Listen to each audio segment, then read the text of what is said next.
అందరికీ నమస్కారం. నా పేరు Anil Kumar Yadav Deshmukh. Welcome to our YouTube channel.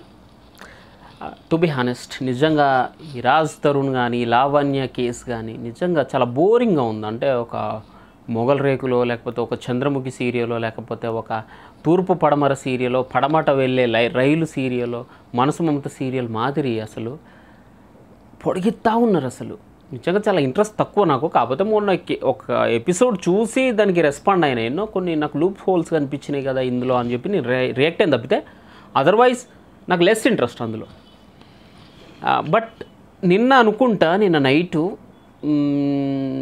Shekhar భాష ఆర్జే గారు, అంటే రేడియో జాకీ అనుకుంటా ఆర్జే అంటే, ఆయన మాట్లాడుతా ఆ కేసు గురించి పక్కన పెట్టేసి ఒక వీడియో బయట ఎవరు మన సుప్రీంకోర్టు అడ్వకేట్ కళ్యాణ్ దిలీప్ సుంకర్ గారి గురించి ఆయన మాట్లాడడం జరిగింది. అది ఎందుకో నాకు ఆబ్వియస్లీ మీ అందరికీ తెలుసు. మీరు అనుకోవచ్చు నీ కేసు వాదించింది కాబట్టి ఆయన మీద నీకు ఇష్టమా అని చెప్పి. మేబీ అది వన్ ఆఫ్ ద రీజన్ అనుకోవచ్చు. గతంలో జనసేన పార్టీకి మద్దతు ఇచ్చాడన్న రీజన్ అయి ఉండొచ్చు. లేకపోతే కొంతమంది పిల్లల్ని దత్తత తీసుకొని ఆ పిల్లలకి బడి ఫీజే ఒక 50,000 రూపాయలు కడుతున్నాడన్న ఒక మంచి అభిప్రాయం అయి ఉండొచ్చు. బట్ ఏదో ఒకటి కానీ కొంత సానుభూతి అవుతుంది ఆయన నాకు. సరే, ఈ ఎవరు శేఖర్ భాష ఏం మాట్లాడుతున్నాడు అనేది ఒకసారి చూద్దాం. అన్ని ఏదేదో మాట్లాడుతుంటారు అనమాట. సో ఒకవేళ నా పర్సనల్ డీటెయిల్స్ గురించి డిస్కషన్ పాయింట్ ఆఫ్ వ్యూ అనుకుంటే, దిలీప్ గారి పర్సనల్ డీటెయిల్స్ కూడా మరి దిలీప్ శంకర్ ఒకప్పుడు ఏం చేశాడు చూడండి. ఎయిర్ గన్ తో బెదిరించట. ఆవిడెవరో పాపం OLX లో ఫోన్ కొనుక్కుంటే 50,000 36,000 ఐఫోన్ ఏదో 15,000 తక్కువకి ఇస్తానని చెప్పి 2 రోజులు 3 రోజులు వాడానని చెప్పి ఆవిడ పిలిచి ఫేక్ ఫోన్ అంటగట్టి తిరిగి మళ్ళీ ఆవిడ గట్టిగా అడిగితే కనిపిస్తుంది. ఆవిడ తెరిస్తే ఆవిడ చిలకలగూడలో ఇది ఎఫ్ఐఆర్ అయింది. ఇది ఒకటే కాదు, ఒకప్పుడు ఇది అంతా అరే ఎర్రిపుగు లంజా కొడక ఆర్జే శేఖర్ భాష, నీ పూర్తి పేరు నాకు తెలియదురా, కాకపోతే చెప్తున్నాను రా. ఈ ఎయిర్ గన్తో బెదిరింపు అనే పోస్టర్ రా పిచ్చి లంజ కొడక గతంలోనే ఎప్పుడో వేసిళ్ళు, ఇప్పుడు కాదురా. నువ్వేదో ఇది కొత్త తెలియని విషయం తెర మీదకి తీసుకొస్తానన్న లెవెల్లో నువ్వు బెడ్ మీద పండుకొని ఆ చెయ్యి వంకర పెట్టి దానికి అది జుట్టి మెడకి వేసుకొని చూడండి కళ్యాణ్ దిలీప్ సుంకర వ్యక్తిగత జీవితం లంజోడక. అది వెనకటి ఎప్పుడు ఆల్రెడీ దాని వైసీపీ పేటిఎం కుక్కలు పోస్టు చేసి ఉన్నాయి. దానికి మేము రిప్లేస్ ఇచ్చి అలిసిపోయి ఉన్నాం. ఇన్ఫ్యాక్ట్ ఆ బాధితుడు ఎవరైతే ఉన్నారో ఆ కళ్యాణ్ దిలీప్ సుంకరే మీడియా ముందుకో లేకపోతే ఆయన కామనర్ లైబ్రరీ ముందుకో వచ్చి ఈ పోస్టరు ఎందుకు వచ్చిందంటే, ఫలాని సమయంలో ఇలా నా మీద గుడ్డగాల్చిన మొహం మీద వేసిళ్ళు, ఆ కేసు నిజంగా దాంట్లో జెన్యూనిటీ లేదు, అందుకోసమే నా మీద ఎవరైతే ఎఫ్ఐఆర్ నమోదు చేసిళ్ళు, ఈ పిచ్చిలంజ కొడుకు ఎవడైతే ఇప్పుడు చిలకలూరుపేట ఏమన్నాడు, చిలకలగూడ ఏదో అన్నాడు కదా, ఆ స్టేషన్లో ఎఫ్ఐఆర్ నమోదు చేశారు అని చెప్పి అన్నాడో, ఆ నమోదు చేసిన సిఐని పర్మనెంట్గా డ్యూటీ నుంచి సస్పెండ్ చేసేసారు. ఇది జరిగి 3 సంవత్సరాలైంది.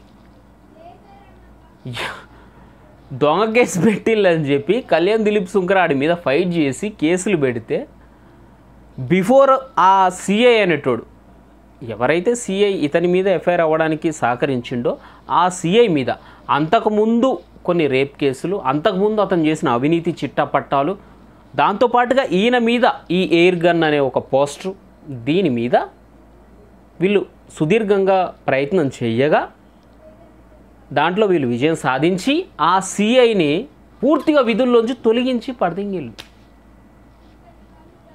దాంట్లో ఈయన కడిగిన ముత్యంలాగా వజ్రంలాగా బయటకు వచ్చిండు. ఇదే పోస్ట్ పేటిఎం కుక్కలు పెట్టిన రోజు, అరే లంజా ఉడకల్లారా మీ గుద్దలు దమ్ముంటే దాన్ని ప్రూవ్ చేసి మాట్లాడంట్రా. కళ్యాణ్ దిలీప్ సుంకర్ అనేవాడు నిజంగా ఎయిర్ గన్ తోటి ఎవడు పేల్చి సావదెంగిండా మీ ఇంట్లో వాళ్ళకి ఎవరికైనా, లేకపోతే ఇంకెవరికైనా పేల్చిండా? ఆ పోస్టర్ ఏంది, దాని కింద ఉన్న మ్యాటర్ ఏంది, అసలు దాంట్లో వాస్తవం ఉందా అవాస్తవం ఉందా తెలుసుకొని పెట్టండి రా అని చెప్పి మేమంతా ఎండగట్టినాం ఆ టైంలో. దాన్ని నువ్వు ఇప్పుడు పట్టుకొచ్చి అదేదో ఎవరికి తెలియని విషయంలాగా పోర్ట్రే చేస్తానంటే ఎర్రి పువ్వులా మేం కనపడతానమా చూసే జనాలు కనపడతారా నీకు? నాకు అర్థం కాదు. ఆ కేసు అతని మీద అక్రమంగా కేసుని పెట్టిల్లు కాబట్టే ఆ కసితోటి ఆయన అడ్వకేట్ చదివి హైకోర్టుకు అడ్వకేట్ అయ్యి తర్వాత సుప్రీంకోర్టుకు అడ్వకేట్ అయ్యి సరే ఈరోజు ఆయన జనసేన పార్టీలో ఉన్నారా లేరా లేకపోతే మద్దతుగా ఉన్నారా లేరా అనేది తర్వాత మాట్లాడదాం. దానికి కాలం సమాధానం చెప్తుంది. నేను దాని గురించి డిస్కస్ చేయను. కానీ ఆయన కొద్దో గొప్ప మందికి సామాన్యులకి కొంత న్యాయం చేయగలుగుతాడంటే ఆ కేసు పుణ్యానే. ఆ కేసుని ఎవరైతే అక్రమంగా అతని మీద పెట్టారో అరే ఇంత తెలివి ఉండి ఇంత చదువు ఉండి 3 భాషల్లో అనర్గళంగా మాట్లాడగలిగే నా మీదనే ఇట్లా వీళ్ళు కేసును పెట్టినామని చెప్పి పేపర్లు వేయడం, దాన్ని కొన్ని పచ్చ మీడియాలు బులుగు మీడియాలు ఈ 2 పబ్లిసిటీ చేసి జనసేనకి జలక్ అనే టైటిల్ తోటి సోషల్ మీడియాలో వదులుతూ ఉన్నారంటే మరి పాపం అక్షర ముక్కల రాని మిగతా సైనికుల పరిస్థితి ఏంది? లేకపోతే సామాన్యుల పరిస్థితి ఏంది? అలాంటి వాళ్ళకి ఎవడండగా నిలబడతాడు? అలాంటి వాళ్ళ కేసుల్ని ఎవడు టేకప్ చేస్తాడు? అలాంటి వాళ్ళకు ఫీజు కట్టుకొని హైకోర్టుకు పోయి అంత దమ్ము ఉండదు కదా. మరి అలాంటి వాళ్ళకి నేను కొద్దో గొప్ప అండగా ఉండాలని చెప్పి ఆయన కష్టపడి చదువుకొని ఆయన తెలివితో ఆయన సామర్థ్యంతో సుప్రీంకోర్టు అడ్వకేట్ అయ్యి కొద్దో గొప్ప మందికి ఆయన సాయం చేస్తూ ఉన్నారు. ఇది ఆయన మా పార్టీలో ఉన్నా లేకున్నా యాజ్ ఎ హ్యూమన్గా నేను దాన్ని యాక్సెప్ట్ చేస్తాను. సరే ఇంకా ఏం చెప్తారు చూద్దాం. చాలా మంది అసలు అంటే ఈయన చరిత్ర తవ్వుకుంటూ పోతే ఇంకా చాలా చండాలం. పవన్ కళ్యాణ్ చండాలం ఏముందో ఒక్కటి బయటపెట్టు. ఇప్పుడు ఒక కేసు అన్నావు, అది పెట్టినావు, అది ఫాల్స్ కేసు. దాన్ని ఎఫ్ఐఆర్ కట్టిన సిఏఏ డ్యూటీలకు వెళ్ళిపోయిండు, అది ఫాల్స్ కేసు. ఇంకా మిగిలిన చండాలం ఏందో చెప్పు. పవన్ కళ్యాణ్ అని చెప్పి చాలా నైస్ గా ఆయన గురించి మాట్లాడి జనసేనకి నేనే ఇది అని చెప్పి మాట్లాడి ఆఖరి ఆ జనసేన సైనికుల్నే ఎంత నీచంగా ఎంత దరిద్రంగా డైవర్ట్ చేసి జనాలు చెప్పుతో కొట్టినట్టు ఆయన్ని ఆ జనసేన నుంచి తరిమేయలేదా? అదంతా అరే లంచో కూడా కానీ రే బుర్ర తక్కువ లంచోడక. ఇంకోసారి నీ నోట్లకి వెళ్ళి జనసేన అనే పేరు వస్తే కొడక నాలుక తీసి బయట కొత్త లంచోడక. జనసేనకు నీకు సంబంధం ఏందిరా? అసలు జనసేనకి ఈ లావణ్యకి రాజ్ తరుణ్ కేసుకి దాంట్లో ఇన్వాల్వ్ అయిన కళ్యాణ్ దిలీప్ సుంకర్కి అయినా మా పార్టీతో సంబంధం ఏందిరా లంచోడక? పవన్ కళ్యాణ్ పేరు తీసుకొస్తావు నువ్వు.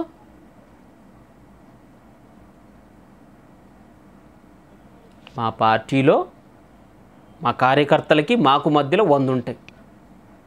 దాన్ని ఈ రంకు కేసులకి ఈ రాజ్ తరుణ్ కేసులకి ఆ డ్రగ్స్ తీసుకునే హీరో కేసులకి లాక్కొచ్చి ఈ విషయాన్ని ఇక్కడ మెన్షన్ చేయడం. అరే ఈ లంచోడికి అరే మీడియా ఛానల్స్ ఎవరైనా ఉంటే మీకు దమ్ము ఉంటే నిజంగా ఆడపిల్లతోటి ఈ పిచ్చి లంచ కొడుకుని డిబేట్లో కూర్చోబెట్టడం కాదు, నన్ను కూర్చోబెట్టరు, నేను మాట్లాడతా, సమాధానం నేను చెప్తే ఇడికి తప్ప ఒప్ప దాన్ని డిసైడ్ చేద్దాం. దానికి ఒక మార్గం ఉంది. తప్పితే జనసేన రే నువ్వెవర్రా లంచోడక? అసలు నీకేం హక్కు ఉందిరా లంచోడక జనసేన గురించి మాట్లాడడానికి? అంటే జనసేన అంటే నువ్వేనా మా కార్యకర్తలకు అండగా ఉన్నావా? అరే లంచోడక నీకు పార్టీలో సభ్యత్వం ఉందరా అసలు కనీసం మాట్లాడితే గట్టిగా? ఒకనాడన్న పవన్ కళ్యాణ్ కుటుంబాన్ని ఇంట్లో పెళ్ళాలని వాళ్ళ అన్నదమ్ముల్ని కించపరిచిన రోజు ఏ రోజన్నా వచ్చి నువ్వు వాయిస్ ఇచ్చినావు? ఆర్జే కదరా నువ్వు లంచోడక? ఆర్జేవు కదరా నువ్వు? ఏ రోజన్నా వచ్చి మాట్లాడినవారా? ఈరోజు అదే ఐ డ్రీమ్లో లౌడాల్ డ్రీమ్లో కూర్చొని మాట్లాడుతున్నావు కదా, అదే డ్రీమ్లోకి వెళ్ళి శ్యామల్ని కూర్చోబెట్టి ఇంకో యాంకర్ని కూర్చోబెట్టి తోడేలు గుంటనక్క దాని తొక్క అట్టిపడి తొక్క అని చెప్పి కామెంట్లు రాస్తున్నప్పుడు ఏ రోజన్నా వచ్చి నువ్వు దాన్ని ఇది కాదు పద్ధతి, ఇది కరెక్ట్ కాదని ఏ రోజున కంటికి కనిపించని మొక్క లంచోడకని ఇది నీకు జనసేనకు సంబంధం ఏందిరా? ఆ పేరు ఇక్కడ ఎందుకు ప్రస్తావిస్తానవరా? కేసులా చూసుకో.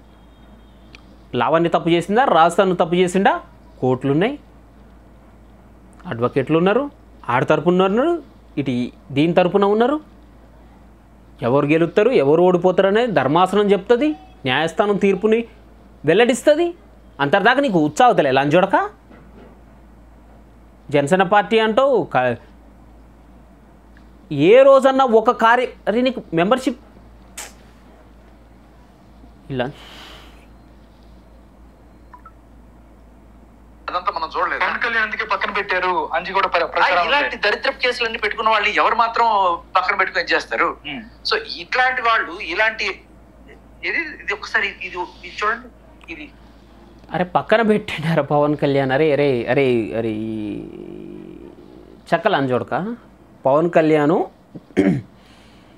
దిలీప్ సుంకర్ని పక్కన పెట్టినా అని మీడియాలో చెప్పిండా ఏనాడైనా?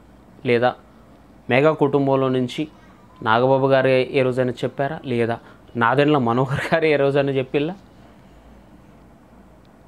ఈ రోజైనా మాకు జనసేనకి లేకపోతే కళ్యాణ్ దిలీప్ సార్కి సంబంధం లేదని ఎవరైనా చెప్పిల్లా? ఆయన వైసీపీ తరఫున ప్రచారం చేసిండా? రోడ్లకు ఎక్కి వాళ్ళ జెండా మోసిండా? లేకపోతే పవన్ కళ్యాణ్ని ఓడించాలా, వ్యక్తిగత జీవితాల గురించి 21 సీట్ల గురించి మేము ఓడిస్తామని శపథం అసలు ఏం చేసిండ్రా కళ్యాణ్ దిలీప్ సుంకర? పవన్ కళ్యాణ్ వెలివేయడానికి ఇప్పటికి చెప్తున్నా, ఎవరు నమ్మినా నమ్మకపోయినా పవన్ కళ్యాణ్ గారికి జనసేన పార్టీలో నచ్చిన వ్యక్తి, నచ్చిన వాగ్దాటి కలిగిన వ్యక్తి కళ్యాణ్ దిలీప్ సుంకర. ఆయనకు ఒక్కరికే కాదు, మా అందరికి కూడా. రే లఫుట్ మళ్ళీ చెప్తాను, జనసేన పార్టీ అంటే ఫేస్బుక్లో 4 పోస్టులు కాదు జనసేన పార్టీ అంటే, వాట్సాప్లో 4 స్టేటస్లు కాదు జనసేన పార్టీ అంటే, ఇన్స్టాగ్రామ్లో వచ్చే 100 లైకులు కాదు జనసేన పార్టీ అంటే, ట్విట్టర్లో వచ్చే రీచ్లు కాదు జనసేన పార్టీ అంటే, కనిపించని సైన్యం జనసేన పార్టీ అంటే, కనులకు కనిపించని ఒక మహాసముద్రం జనసేన అంటే. ఇప్పటికీ వాళ్ళ మొహం కనీసం స్క్రీన్కి కనబడకుండా ప్రతి గల్లీలో జనసేన జెండాని ఎగరేసే కార్యకర్తలు జనసేన అంటే. ఊళ్ళో ఉన్న రెడ్లని దొరల్ని ఎదిరించి నిలబడే గుండె ధైర్యం జనసేన అంటే. అలాంటి ప్రతి ఒక్క గుండెకి కనెక్ట్ అయిన మనిషే కళ్యాణ్ దిలీప్ సుంకర్. ఈరోజు 4 పోస్టులు పెట్టిళ్ళను, యూట్యూబ్లో 4 కామెంట్లు రాసి ఇళ్ళను, ట్విట్టర్లో 4 రీచ్లు వచ్చినాయను, వాట్సాప్లో స్టేటస్లు పెట్టిళ్ళను. కళ్యాణ్ దిలీప్ని జనసేనకు కాకుండా వెలివేస్తారా? సాధ్యమేనా అది? పోస్టులో పెట్టినంత ఈజీగా గుండెలకెళ్ళి ఒక మనిషిని తీసేయడానికి?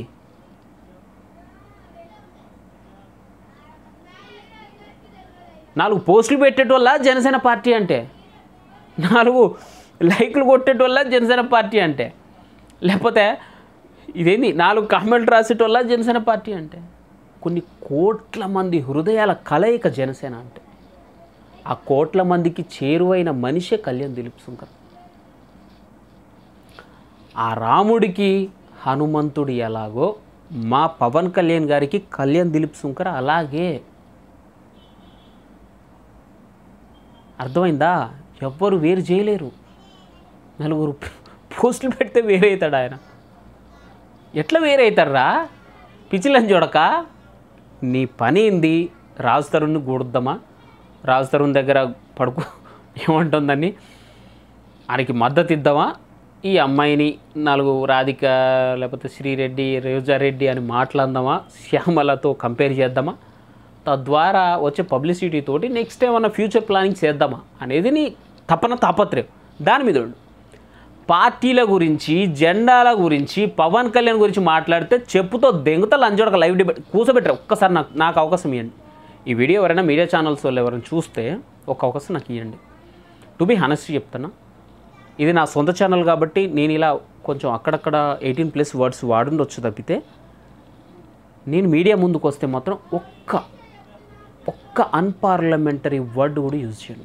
కావాలని నా ఇంటర్వ్యూలు చూసుకోండి, గతంలో నేను ఇచ్చినవి ఎక్కడ వాడలా. యాంకర్ నన్ను క్వశ్చన్ చేసిళ్ళు, నన్ను ట్రిగ్గర్ చేసిళ్ళు, నన్ను హైపర్ చేయడానికి ప్రయత్నం చేసిళ్ళు, కానీ ఏనాడు ఏ షోలో లేకపోతే ఏ ఇంటర్వ్యూలో కూడా నేను హైపర్ అవ్వాలా. చాలా పద్ధతిగా హుందాగా సమాధానం ఇచ్చాను. అది నా సంస్కారం. సో ఆడలతో కాదురా, మగాళ్ళతో పెట్టుకో దమ్ముంటే. Thank you. జై హింద్.